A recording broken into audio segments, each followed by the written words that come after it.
අපිට අහිමිලා යන දේවල් බලෙන් හරි අල්ලගෙන ඉන්න අපි ගොඩක් වෙලාවට උත්සාහ කරනවා. කවදාවත් අප වෙනුවන මිනිස්සු වෙනුවෙන් අපි අපේ උපරිමය කැප කරනවා. එයාලගේ වැරදි වලට අපිම නිදහසට කරුණු හොයලා කොහොම හරි ඒ බැඳීම් රැක ගන්න දඟලනවා.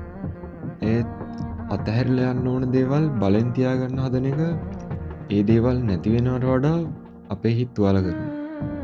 ඔයාගේ වටිනාකම තේරෙන්නේ නැති තැන් වලින් නිහඬවම ඈත් වෙන එක තමයි ඔයා ඔයාටම දෙන ලොකුම වටිනාකම.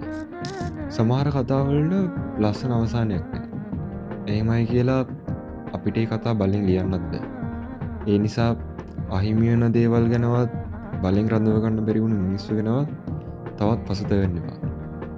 ඔයාට අයිති නැති දේවල් අතහැරෙන්න තැන ඉතුරු වෙන්නේ හිස්කමක් නෙවෙයි.